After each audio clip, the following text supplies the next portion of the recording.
Female Admiral tested single dad, janitor with classified coordinates. His response made every officer freeze. The words hung in the air like a death sentence. Admiral Victoria Kane's finger traced across the classified map, pointing to coordinates that shouldn't exist in any janitor's vocabulary. 38.7259 degrees north, 70.807 2 degrees east, she said, with the cold precision of someone accustomed to breaking lesser men. The humble cleaner in faded coveralls stood motionless, his calloused hands still gripping the mop handle, gray eyes suddenly sharp as steel. Around them, the Norfolk Naval Base command building held its breath. No one expected what happened next. When Thomas Mitchell finally spoke, his voice was barely above a whisper, but it cut through the silence like a blade through silk.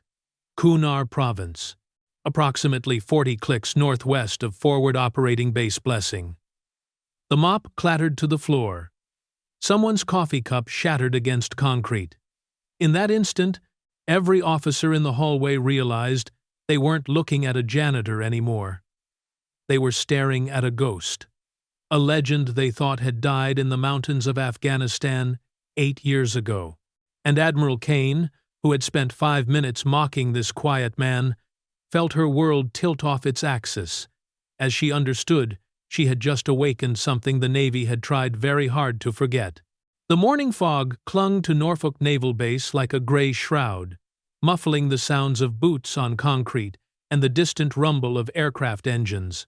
Admiral Victoria Kane stood at her office window on the 3rd floor of the command building, watching the base come alive in the pre-dawn darkness. At 45, she carried herself with the precision of a woman who had clawed her way to the top of a world that didn't want her there. Her dress blues were immaculate, every ribbon and star perfectly aligned. Her auburn hair was pulled back in a regulation bun so tight it could have been carved from marble. She had earned her position through brilliance, determination, and an unwavering refusal to show weakness in a system designed to break her. Outside her window, a lone figure pushed a cleaning cart across the courtyard. Even from 3 floors up, Admiral Kane could see the methodical precision in his movements. Thomas Mitchell, the night janitor who cleaned the administrative building, she'd noticed him before the way he moved, with an economy of motion that seemed almost military. The way he kept his head down, but his posture straight. "Ma'am?" Her aide, Lieutenant Commander Sarah Chen, knocked and entered. "The intelligence briefing is ready. The Joint Chiefs are expecting your assessment on the Kandahar situation within the hour." Admiral Kane nodded, her eyes still tracking the figure below. "Tell me about the janitor." "Mitchell." "Ma'am?" Chen looked confused. "Background check. Service record. I want to know why a man who moves like that is pushing a mop." Chen consulted her tablet. "Thomas Mitchell, 38 years old. Honorable discharge 8 years ago. Single father, raising a daughter. Clean background check. Reliable employee." "Why do you ask?" Admiral Kane turned from the window. Something about the man nagged at her, like a half-remembered melody. Curiosity. "Have him report to my office when his shift ends." If you're enjoying this story so far, don't forget to hit the like button and subscribe. Drop a comment telling me where in the world you're watching from. I love hearing from you. 3 floors below, Thomas Mitchell emptied trash cans with the same quiet efficiency he'd maintained for the past 2 years. His hands, scarred and calloused from more than cleaning supplies, moved with practiced precision. At 6'2", with graying temples and eyes the color of steel, he carried himself like a man who'd seen too much, but refused to let it break him. His daughter Emma's photo was tucked into his shirt pocket, a 9-year-old girl with bright eyes and leg braces, the most important mission of his life. Every floor he mopped, every window he cleaned, every dollar he earned was for her. Physical therapy wasn't cheap, and neither were the special schools that helped her thrive despite the cerebral palsy that had marked her birth. "Hey, Ghost!" a voice called from behind him. Thomas tensed for a fraction of a second before turning. 3 junior officers approached, their uniforms crisp and their attitudes cockier than their experience warranted. "That's Mr. Mitchell," Thomas replied quietly, his voice carrying a weight that made the youngest officer hesitate. "Right, Mr. Mitchell," the lead officer smirked. "Just wondering if you ever served. You move like military." "Long time ago," Thomas replied, returning to his work. "What branch? Army? Marines?"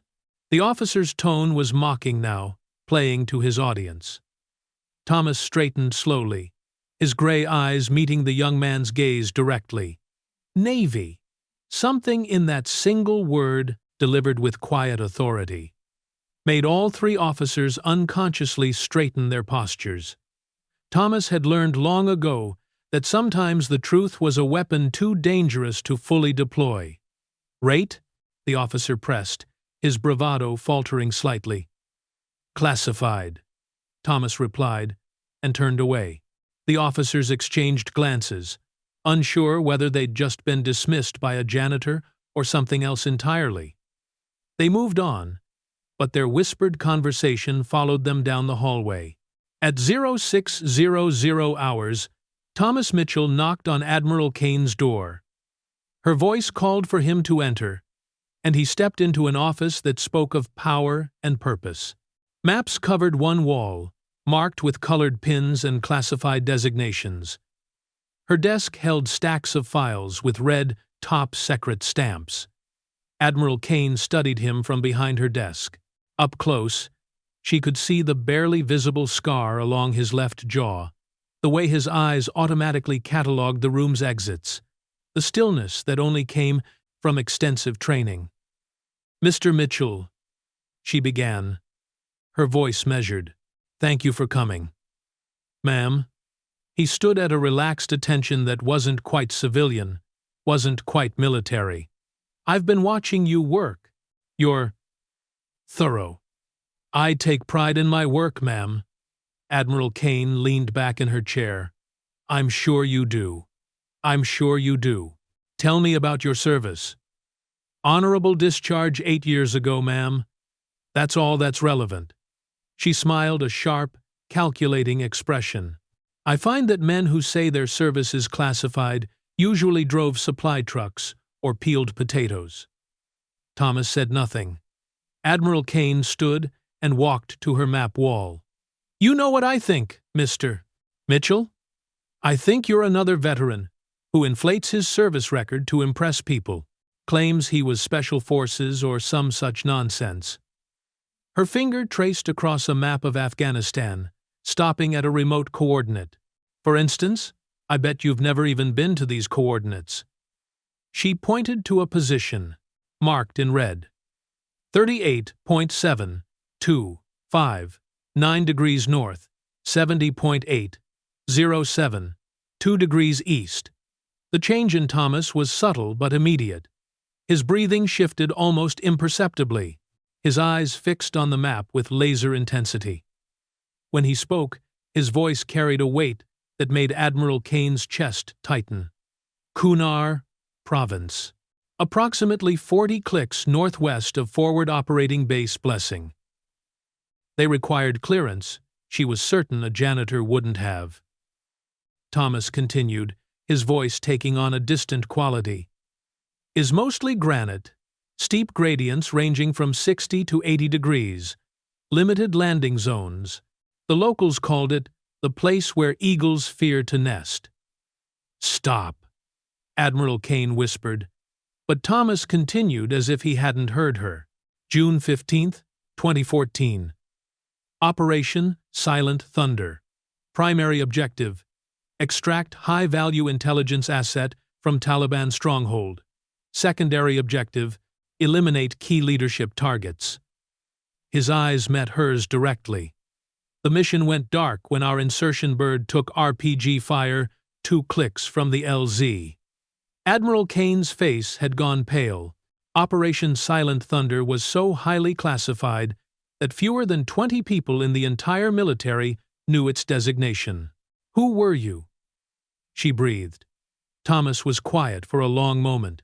When he spoke, his voice was barely above a whisper, but it filled the room like thunder. "Call sign, Reaper 6, Commanding Officer, SEAL Team 7. The silence that followed was deafening. Admiral Kane sank into her chair as if her legs could no longer support her weight. She knew that call sign.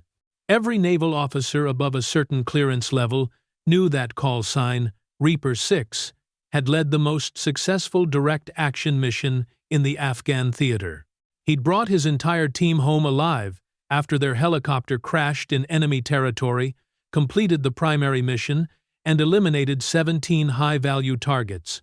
In the process, the man had been recommended for the Medal of Honor, and then he'd vanished from the Navy overnight. Why? Why? Admiral Kane's voice cracked. Why are you here? Why are you cleaning floors? Thomas's hand moved unconsciously to his shirt pocket, where Emma's photo rested. Because some missions are more important than others, ma'am. Admiral Kane stared at him, seeing him clearly for the first time. The scars weren't from accidents. The posture wasn't coincidental. The quiet authority wasn't imagined. She'd just spent 5 minutes mocking one of the most decorated warriors in naval history. A knock at the door broke the spell. "Ma'am," Lieutenant Commander Chen called. "The Joint Chiefs are waiting. Tell them." "Tell them?" "I need 5 minutes." Admiral Kane replied, never taking her eyes off Thomas. "Ma'am, I should return to my duties," Thomas said quietly. "No." The word came out sharper than she'd intended. "I mean, Mr. Mitchell, Thomas, I owe you an apology." He inclined his head slightly. "No apology necessary, ma'am. You couldn't have known. I should have known. A good officer recognizes a warrior regardless of what uniform he's wearing." Thomas's expression softened almost imperceptibly. "Respectfully, ma'am, I'm not a warrior anymore. I'm a father. That's all I need to be." Something in his voice, a mix of certainty and sadness, hit Admiral Kane like a physical blow. She'd spent her entire career climbing ladders, breaking barriers, proving herself worthy of respect. But this man had walked away from the pinnacle of military achievement for something he valued more. "Your daughter," she said. It wasn't a question. Thomas nodded. "Emma. She's 9. She has cerebral palsy. The Navy couldn't give her what she needed, but I can." Admiral Kane felt something shift in her chest. For 8 years, she'd wondered what had happened to Reaper 6. The official file said he'd been medically retired, but the details were sealed. Now, she understood. "The injury that ended your career, it was from that mission?" "No, ma'am. I was cleared for duty after Kunar. I chose to leave." The words hung in the air like a challenge to everything Admiral Kane thought she understood about duty, honor, and sacrifice. The Joint Chiefs meeting lasted 3 hours. Admiral Kane sat through briefings on troop movements, asset allocation, and strategic positioning. But her mind kept drifting to a man in coveralls who spoke of coordinates like poetry and loss like prayer. When General Morrison asked for her assessment on the Afghan withdrawal timeline, she found herself thinking about a 9-year-old girl with leg braces instead of exit strategies. If you're hooked on this story, make sure to subscribe and turn on notifications so you never miss an upload. Your support means everything and helps me bring you more emotional stories like this one. "Admiral Kane?" General Morrison's voice cut through her distraction. "Your recommendation on the Kandahar assets?" She straightened, forcing her focus back to the room full of stars and eagles. "Maintain current positioning. The intelligence value outweighs the tactical risk." It was the right answer. She'd given it automatically, but for the first time in her career, The words felt hollow. She was discussing human assets like chess pieces. While somewhere in this building, a man who'd once been responsible for those same assets was emptying trash cans to pay for his daughter's medical bills. When the meeting finally ended, Admiral Kane walked the corridors of the command building with new eyes. She passed junior officers who nodded respectfully, enlisted personnel who snapped to attention, and civilian contractors who stepped aside with deference. But she was looking for something else. Now the invisible people who kept this world running. She found Thomas Mitchell in the supply closet on the second floor, methodically organizing cleaning supplies with the same attention to detail she'd expect from a quartermaster managing ammunition. "Mr. Mitchell," she said softly. He turned, unsurprised by her presence. "Admiral, I've been thinking about our conversation." "Ma'am?" She stepped into the small room, lowering her voice. "I looked up Operation Silent Thunder. The official record says 6 KIA. Mission parameters classified. But I know people who know people." Thomas continued sorting supplies, his movements deliberate and calm. "And what did these people tell you?" "That Reaper 6 led a 13-man team into an impossible situation and brought 7 home alive. That he single-handedly held a defensive position for 6 hours while coordinating extraction under fire. That he carried 2 wounded teammates 3 miles through enemy territory." Thomas's hands stilled for a moment. "The official record is accurate, ma'am. 6 men died. That's what matters."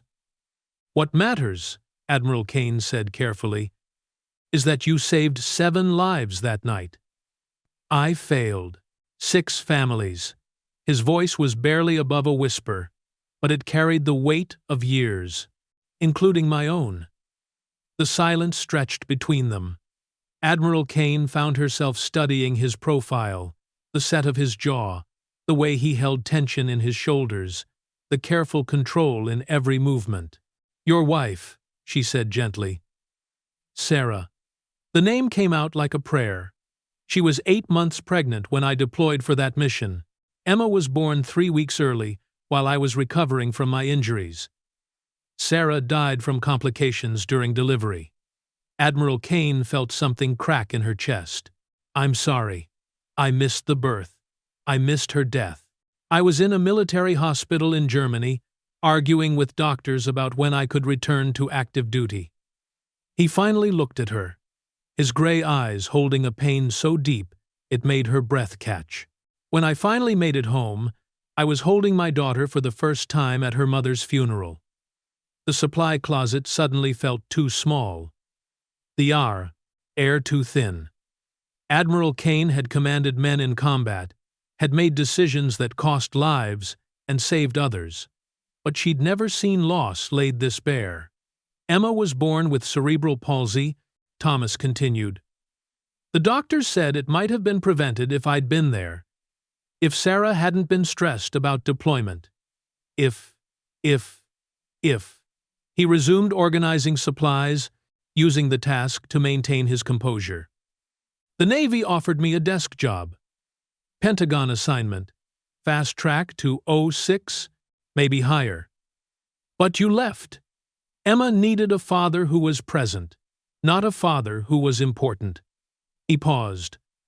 "A bottle of glass cleaner halfway to the shelf.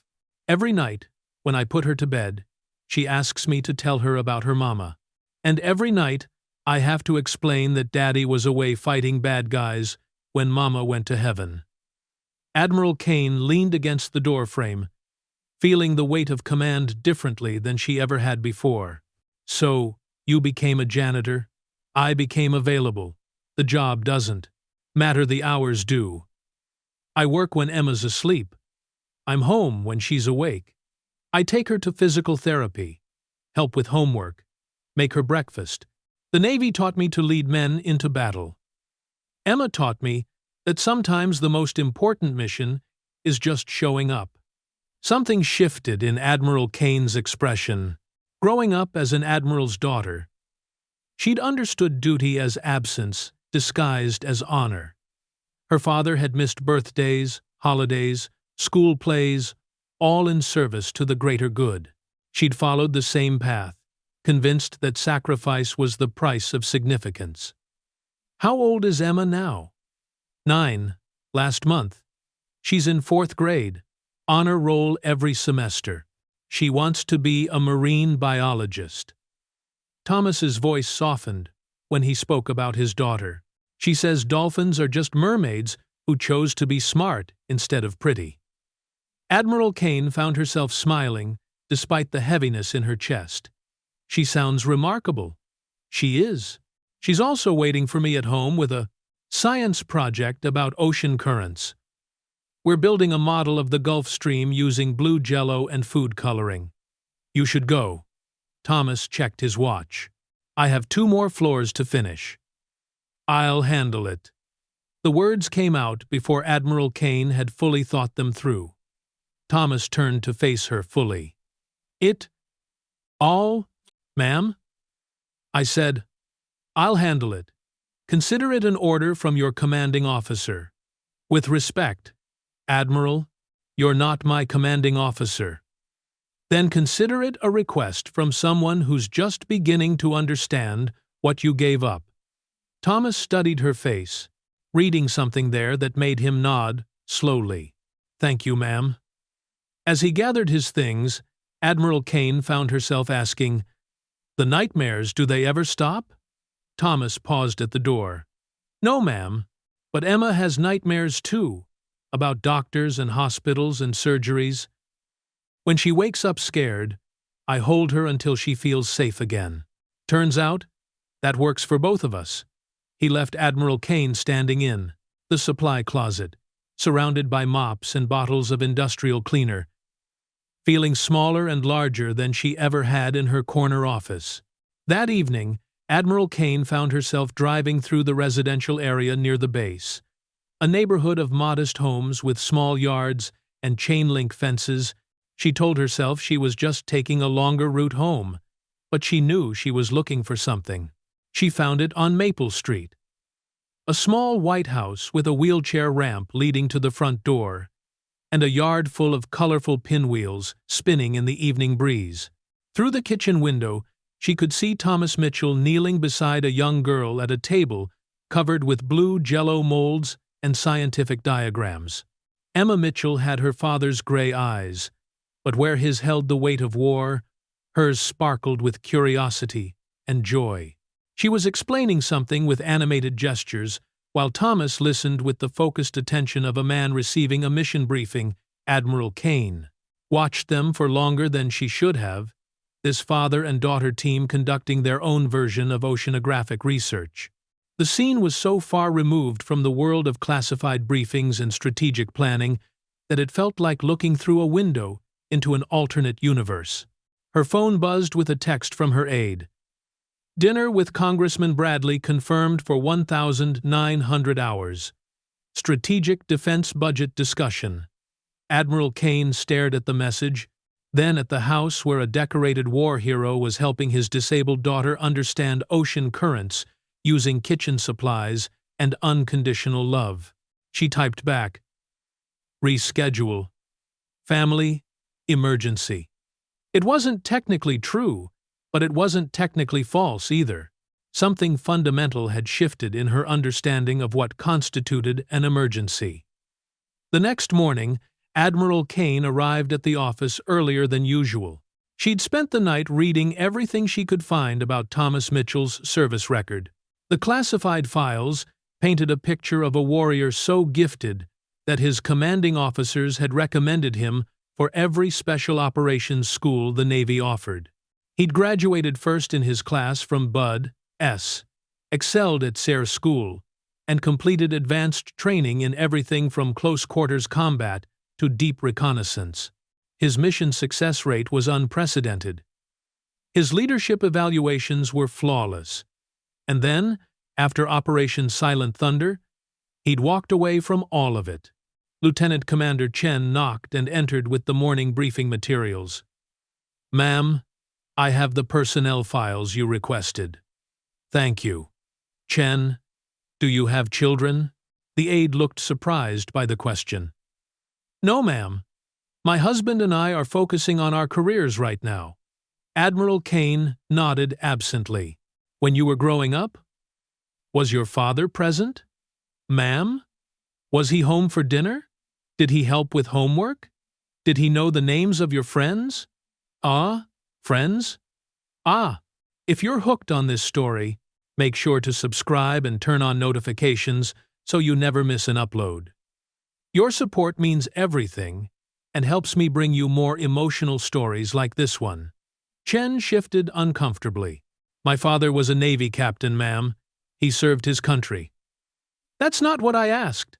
A long pause. No, ma'am. He wasn't present, but we understood that duty came first. Admiral Kane looked out her window at the courtyard below. Thomas wasn't there. His shift had ended hours ago. He was probably making breakfast for Emma, helping her get ready for school, ensuring she took her medications.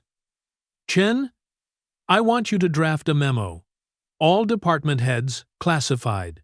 I want a comprehensive review of our retention policies for senior enlisted and junior officers with families. Ma'am? We're losing good people because they have to choose between service and family. I want to know why, and I want recommendations for change. Chen made notes on her tablet. Anything else, ma'am? Admiral Kane was quiet for a long moment. Yes. I want you to research the best pediatric physical therapy programs in the area. Cost, wait times, insurance requirements, everything. Ma'am, may I ask why? Because sometimes duty means taking care of the people who took care of us. That afternoon, Admiral Kane did something she'd never done in her career. She left the office early. She drove to West Elementary School and parked across from the main entrance, watching parents arrive for pickup. At 3:15, Thomas Mitchell pulled up in a 10-year-old Honda Civic. He got out and opened the trunk, removing a small wheelchair with practiced efficiency. As he unfolded it, Admiral Kane could see the care he'd taken to customize it: bright stickers, a small basket for books, foam padding on the handles. When Emma emerged from the school building, her face lit up like sunrise. She moved slowly but determinedly on her leg braces, making her way to her father with the unstoppable momentum of love. "Daddy!" Admiral Kane could hear her voice through the car window. "We studied sharks today. Did you know they have to keep swimming? Or they'll die, just like sailors," Thomas replied, lifting her into the wheelchair with gentle strength. "We have to keep moving forward." "Are you a shark, Daddy?" "No, sweetheart. I'm just a dad who loves you more than the whole ocean." Admiral Kane watched them drive away, feeling something fundamental shift in her understanding of strength, duty, and what it meant to serve something greater than yourself. That evening, she called her own father for the first time in 6 months. Admiral Robert Kane, retired, answered on the third ring. "Victoria? Is everything all right? Dad? Do you remember my school plays?" A long pause. "What do you mean?" "I was in 12 school plays between kindergarten and high school graduation. Do you remember attending any of them?" Another pause, longer this time. "Honey, you know how demanding the service is. I was proud of you. I was always proud of you. I asked if you remembered being there." The silence stretched across the phone line like an ocean. Finally, her father's voice came back, smaller than she'd ever heard it. "No, I don't remember being there." Admiral Kane closed her eyes. "I'm not angry, Dad. I'm learning that there are different ways to serve." After she hung up, Admiral Kane sat in her empty apartment, surrounded by commendations and photographs of herself with various dignitaries and military leaders. The walls told the story of a brilliant career built on sacrifice and ambition. But for the first time, she wondered what other stories might have been possible. The next morning, Thomas Mitchell found a note taped to his supply cart. Please report to Admiral Kane's office at your earliest convenience. V. K. He climbed the 3 flights of stairs with measured steps, his mind running through possibilities. Had he said too much? Revealed information he to prodded to the signed applies. Shouldn't have? Crossed a line he didn't know existed. He knocked on her door and entered when she called for him. Admiral Kane was standing at her map wall. But this time, she wasn't looking at tactical positions. She was looking at a different map entirely, one showing the local school districts. "Thomas," she said without turning around. "Thank you for coming." "Ma'am." She faced him, and he was surprised to see something vulnerable in her expression. "I've been thinking about what you said. About choosing to be present." "Yes, ma'am. I want to ask you something, and I need you to be honest with me." Thomas nodded. "Do you ever regret it? Walking away from everything you'd worked for?" The question hung in the air between them.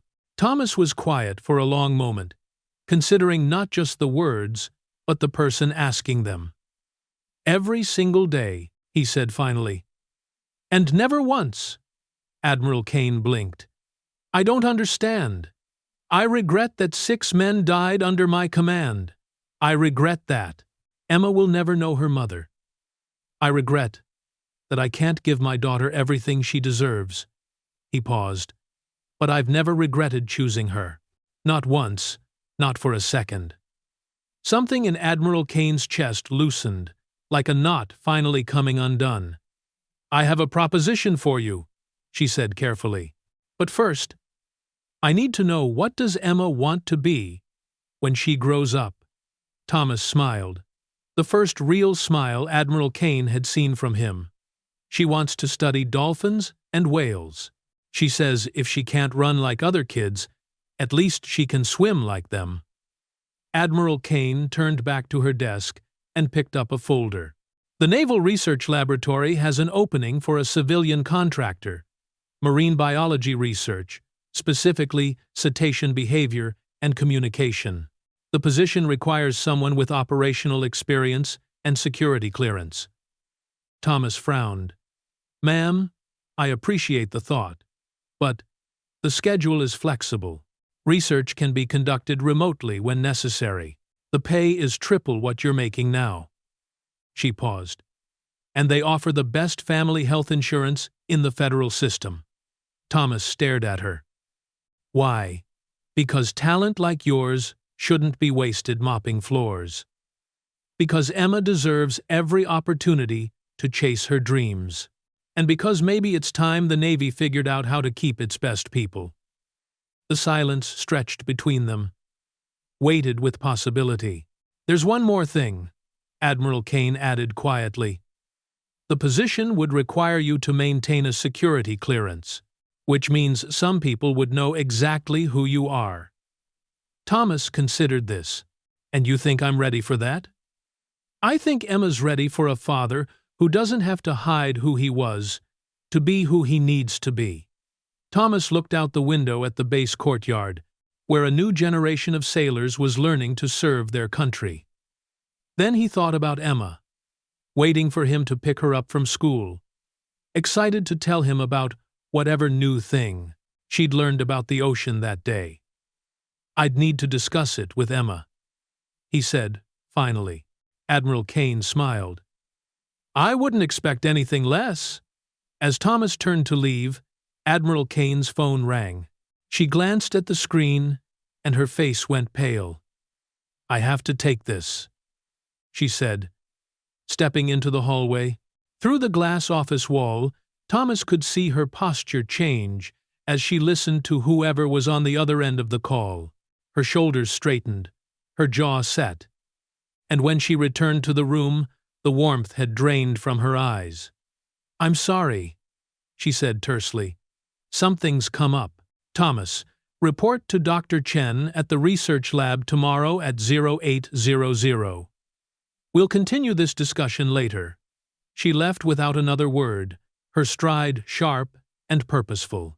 3 hours later, Admiral Kane found herself in a secure conference room at the Pentagon, facing a panel of senior officials who looked at her with expressions ranging from disappointment to barely concealed hostility. "Admiral Kane," General Morrison began, his voice carrying the weight of judgment, "we've received some disturbing reports about your recent initiatives. Sir, your request for a comprehensive review of family retention policies, your inquiry into pediatric medical programs, your decision to hire a former SEAL for a classified research position." Morrison leaned forward. "A SEAL who left under questionable circumstances." Admiral Kane felt the walls closing in. "Thomas Mitchell served with distinction. His record is exemplary.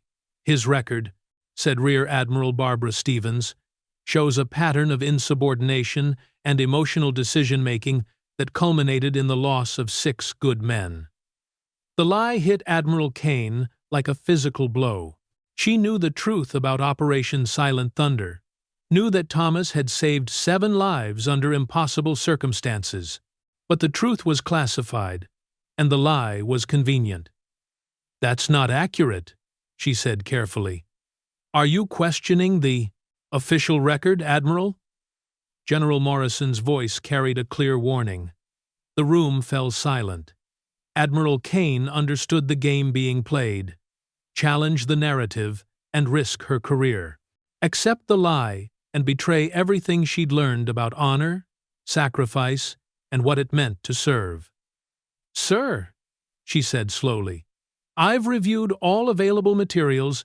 Thomas Mitchell is an asset to this organization." "An asset," Admiral Stevens interjected.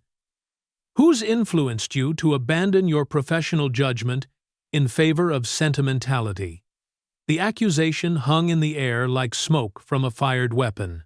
Admiral Kane felt 30 years of military conditioning warring with something newer and more fragile. The understanding that true strength sometimes meant standing alone. "Permission to speak freely, sir?" General Morrison nodded curtly. "For 30 years, I've served this institution with everything I had. I've sacrificed relationships, personal happiness, and any chance of a normal life for the greater good. I've demanded the same sacrifice from everyone under my command." She paused, gathering her courage. "But I've learned something recently. The greatest good isn't served by breaking good people. It's served by figuring out how to keep them whole." The silence that followed was deafening. "Thomas Mitchell Reaper 6 is a better leader than any of us will ever be. Not because of what he did in Afghanistan, but because of what he chose to do afterward. He chose love over glory, family over career, presence over power. And instead of celebrating that choice, we're punishing him for it." Admiral Kane straightened her shoulders. "If that makes me unfit for command, so be it." General Morrison's expression hardened. "Admiral Kane, you're relieved of duty pending a full investigation into your recent conduct. Your security clearance is suspended, effective immediately." The words should have destroyed her. Instead, Admiral Kane felt something like relief flooding her chest. "I understand, sir." She stood, removed her admiral's insignia, and placed them on the conference table with the same precision she'd used to pin them on 30 years ago. "For what it's worth," she said quietly, "the Navy is making a mistake. Not about me, about him. You're losing the best of what we could be, because you're afraid of what we might become." She walked out of the Pentagon with nothing but her integrity intact. That evening, Admiral Kane, now simply Victoria Kane, drove to the small White House on Maple Street. Through the kitchen window, she could see Thomas helping Emma with homework, while dinner simmered on the stove. She knocked on the door. Thomas answered, his expression shifting from surprise to concern when he saw her civilian clothes. "Victoria, what happened? May I come in?" "May—" He stepped aside, and she found herself in a living room that spoke of love lived daily. Children's drawings covered the refrigerator. Emma's leg braces stood neatly by. The second's accesso door, and the coffee table held a half-finished puzzle of dolphins leaping through ocean waves. Emma looked up from her homework, her gray eyes bright with curiosity. "Are you Daddy's friend from work?" "I hope so," Victoria replied, kneeling to Emma's level. "You must be Emma. I've heard wonderful things about you." Emma beamed. "Daddy says you're helping him study ocean animals." Victoria glanced at Thomas, seeing the question in his eyes. "Actually, sweetheart, I think your daddy is going to be helping me learn some very important things." Later, after Emma was in bed, Thomas and Victoria sat on the front porch, watching the pinwheels spin in the evening breeze. "They fired you," Thomas said quietly. "There's a difference, though I'm not sure what it is anymore."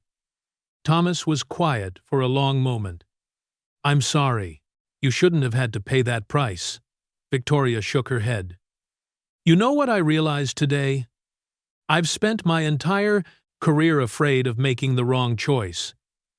But you taught me something, Thomas. Sometimes the right choice is the one that costs you everything you thought you wanted. What will you do now?" "I don't know." She looked at the small house, the wheelchair ramp, the carefully tended garden where someone had planted flowers for a little girl who loved bright colors. "Maybe I'll figure out what it means to serve something that actually matters." Thomas smiled in the darkness. "Dr. Chen, at the research lab, called today.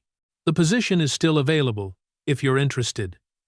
Turns out they could use a project coordinator with your qualifications. Would you want that? Working with the woman who just lost her career defending you?" "I'd want that," Thomas said quietly. "With the woman who chose to do the right thing." 6 months later, Emma Mitchell stood on a stage at the Virginia Beach Aquarium, addressing a crowd of military families and local officials. She wore a small white lab coat and spoke with the confidence of a girl whose father had taught her that knowledge was just another kind of courage.